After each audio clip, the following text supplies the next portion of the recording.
व महाराष्ट्रातल्या स्थानिक स्वराज्य संस्थांच्या निवडणुका मुंबईसह म्हणजे मुंबई महानगरपालिकेसह या अत्यंत गांभीर्याने घेण्याची गरज आहे.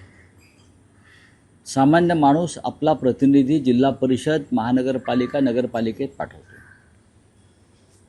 आणि स्थानिक स्वराज्य संस्था या सत्तेचं विकेंद्रीकरण करणाऱ्या संस्था आहेत. महाराष्ट्रात या स्थानिक स्वराज्य संस्थांना फार महत्त्व आहे, त्यांना ताकद आहे.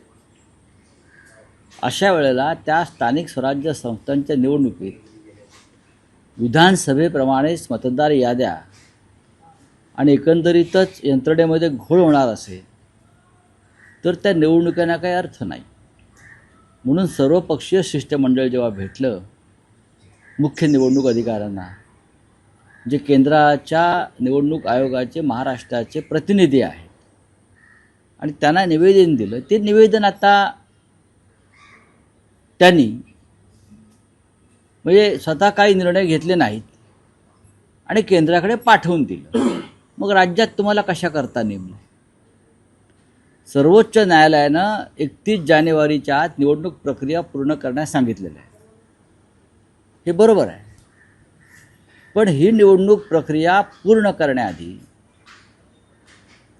निवडणूक याद्यांमधले जे दोष आहेत ते तुम्ही 5-6 वर्ष निवडणुका घेतल्या नाहीत, मग 2-4 महिने मागे पुढे झाला तर काय बिघडलं? हा जो प्रश्न तिथे उपस्थित केला तो अत्यंत महत्त्वाचा आहे.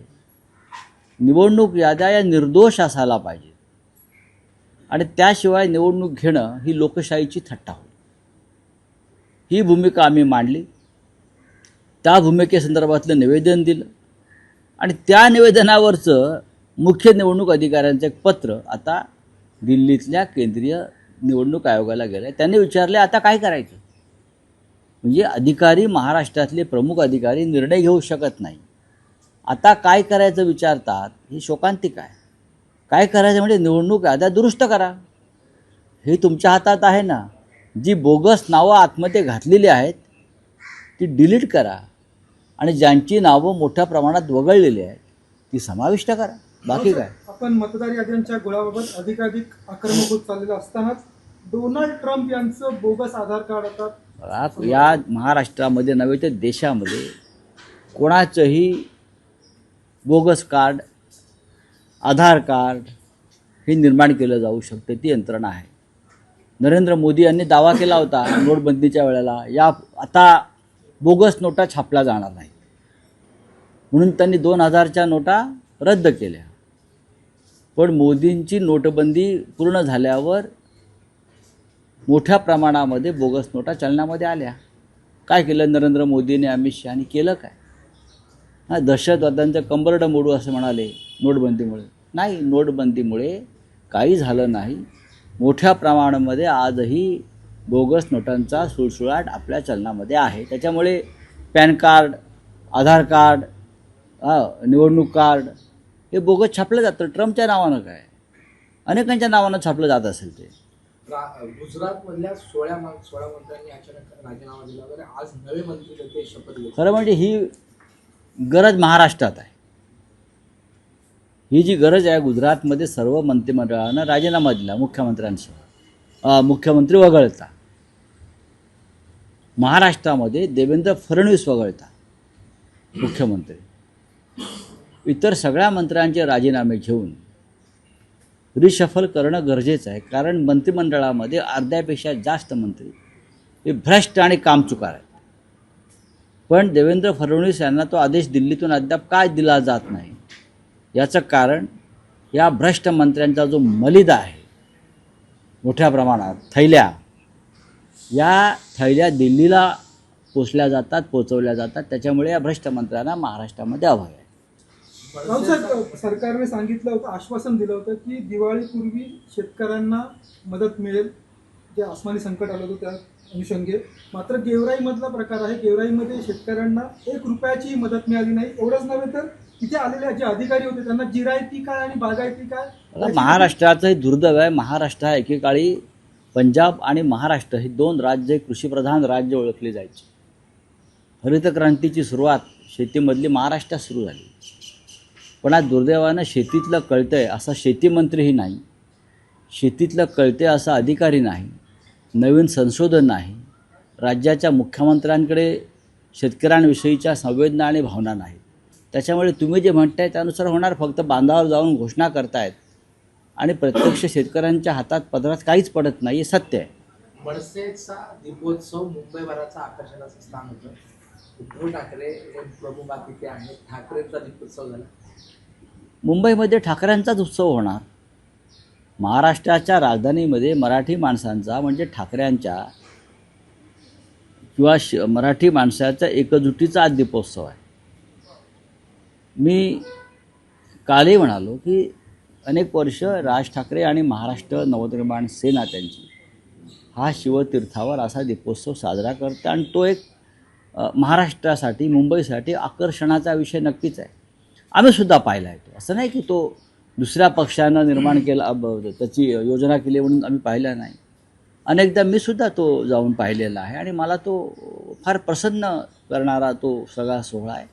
आज त्याचं उद्घाटन शिवसेना पक्षप्रमुख उद्धव ठाकरे करतायत आणि दोन्ही बाजूचे कार्यकर्ते प्रमुख पदाधिकारी यांना आमंत्रण आहे आणि ते उपस्थित राहणार आहेत. मी सुद्धा संध्याकाळी जाणार आहे.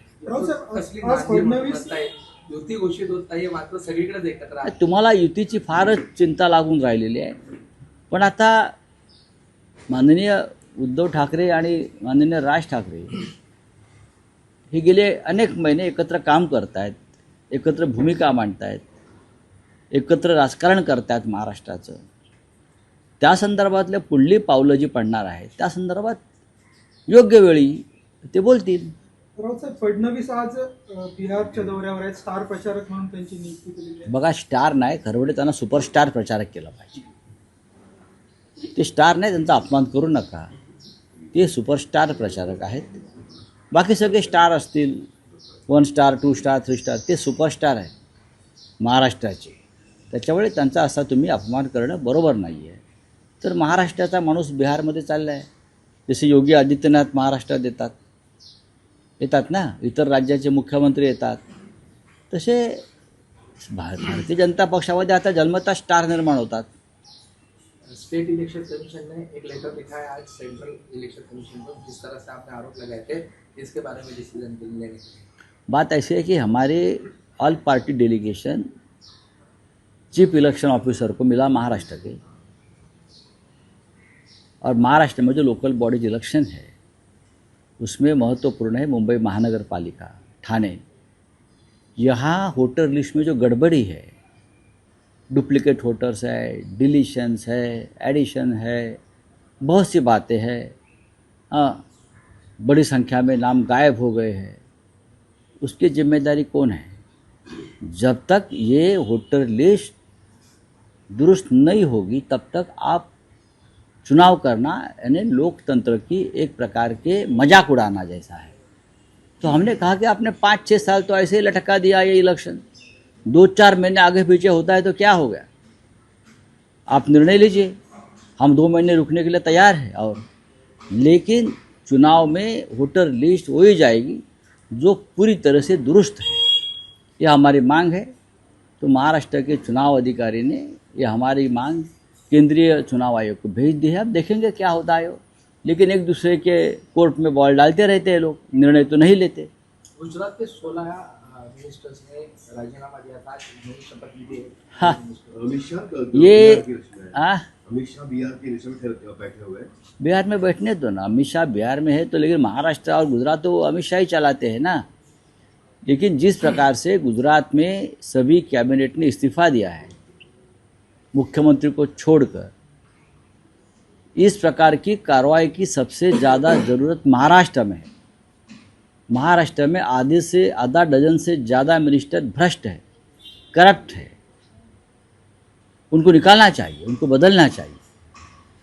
लेकिन यहाँ से मुंबई से सीधा दिल्ली में थैली भरकर जाता है और उनको प्रोटेक्शन मिलता है, तो इसलिए उनको प्रोटेक्शन देकर बिठाया है कैबिनेट में. चलो थैंक डोनाल्ड ट्रम्प जैसे हाँ. अरे एबीपी माझा, उघडा डोळे बघा नीट.